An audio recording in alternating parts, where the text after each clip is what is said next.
সামনেই আসতে চলেছে পবিত্র ঈদ উৎসব এবং সেই ঈদ উৎসবকে কেন্দ্র করে আজকে আমি বানিয়ে নিয়েছি শাহী ক্ষীর খুরমা। তো এই দারুণ স্বাদের ক্রিমি একটা এই দুর্দান্ত স্বাদের শাহী ক্ষীর খুরমা বা দুর্দান্ত স্বাদের একটা সেওয়াইয়ের রেসিপি কিভাবে আমি তৈরি করছি সেটাই আজকে তোমাদের সাথে শেয়ার করব। এই রেসিপির জন্য আমি মার্কেটে যে সেমাইগুলো পাওয়া যায় সেগুলোকে নিয়ে নিয়েছি, যদিও এটা ভাজা সিমই।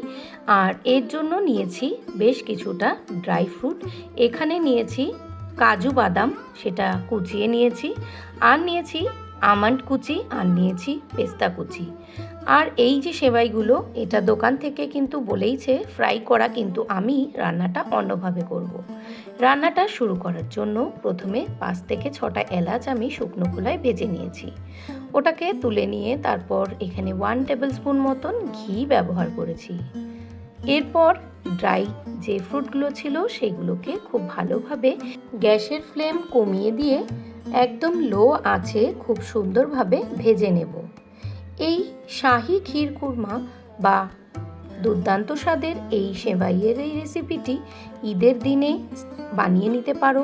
তাছাড়াও বাড়িতে যদি কোনো গেস্ট আসে তখনও কিন্তু বানিয়ে নেওয়া যেতেই পারে। তো চলো, আমাদের ড্রাই ফ্রুটসগুলো ভাজা হয়ে গেছে। এরপর আরও 2 টেবিল স্পুন মতন এখানে ঘি আমি দিয়ে নিয়েছি।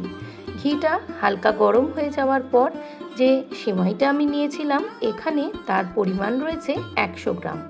এই 100 গ্রাম যে সিমইটা রয়েছে সেটাকে গ্যাসের ফ্লেম মিডিয়াম টু লোতে রেখে খুব সুন্দরভাবে ভেজে নেব। গ্যাসের আঁচ মোটেই বাড়ানো যাবে না, তাহলে যদি পুড়ে যায় তাহলে কিন্তু এর টেস্ট একেবারেই নষ্ট হয়ে যাবে। তো দেখো, এই সেমাইগুলো যখন গায়ে হালকা একটা বাদামি বর্ণের রং ধরে আসবে তখন আমরা এটাকে নাবিয়ে নেব। এদিকে এই সেমাইটা ভাজার সাথে সাথে আমরা কিন্তু দুধ জাল হতে বসিয়ে রেখেছি। 100 গ্রাম সেমাইয়ের জন্য আমরা এখানে প্রায় 500 ml এখানে দুধ নিয়েছি। দুধ যদি ফুল ফ্যাট মিল্ক হয়, এখানে কিন্তু কোনো কনডেন্স মিল্ক দেওয়ার দরকার নেই, একটু ভালো করে জাল দিয়ে নিলেই হবে।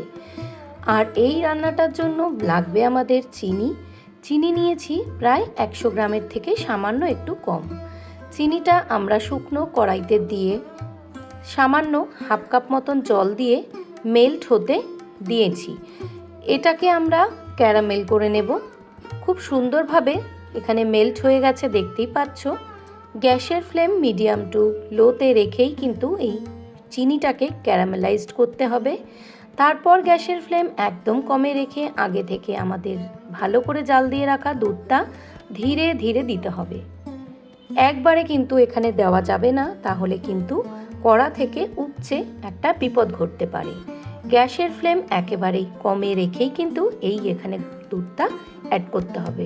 এই ক্যারামেলাইজড যে সুগারটা রয়েছে বা চিনিটা আমরা যে পুরো মেল্ট করেছি, সেটাকে দুধের সাথে অনবরত কিন্তু নাড়াতে থাকতে হবে। এই ক্ষীর বা এই সেমাইয়ের যে রেসিপিটা তোমাদের কাদের ভালো লাগে অবশ্যই কিন্তু কমেন্ট করে জানিও। অগ্রিম শুভেচ্ছা জানাই ঈদ উৎসবের। কেমন লাগছে রেসিপিটি অবশ্যই কমেন্ট করে জানিও। এবং যদি আমার পরিবারে নতুন বন্ধু হয়ে থাকো, ভিডিওটিতে একটা লাইক করে পাশে থাকা বেল নোটিফিকেশান অন করে আমার পরিবারের সদস্য হওয়ার অনুরোধ রইল। তো দেখো, পুরোপুরি কিন্তু এই মেল্ট হওয়া সুগারটা বা মেল্ট হওয়া চিনিটা যেটা ক্যারামেলাইজড হয়ে গিয়েছিল, সেটা কিন্তু দুধের সাথে খুব সুন্দরভাবে মিশে গেছে। এরপর আমরা আগে থেকে ভেজে রাখা সেমাইটা দিয়েছি, দিয়ে একটুখানি নাড়াচাড়া করে নিয়ে গ্যাসের ফ্লেমটা একটু কমিয়ে রেখেছি। আর এখানে যে এলাচটা আমরা ড্রাই একটু সেকে নিয়েছিলাম শুকনো খোলায়, সেটাকেও একটু গ্রাইন্ডারে গ্রাইন্ড করে নিয়েছি। তারপর এখানে ব্যবহার করেছি আগে থেকে ভেজে রাখা যে ড্রাই ফ্রুটসগুলো, সেগুলো দিয়ে খুব সুন্দরভাবে কিন্তু আমরা এখানে মিশিয়ে নিয়েছি। সামান্য এখানে 1 পিঞ্চের থেকেও কম নুনের ব্যবহার করব, যাতে নুন মিষ্টির ব্যালেন্সটা ঠিক থাকে। এর মধ্যে দিয়ে দিয়েছি আরও বেশ কিছুটা এলাচ গুঁড়ো এবং গার্নিশিংয়ের জন্য দিয়ে দিয়েছি বেশ কিছুটা ড্রাই ফ্রুট।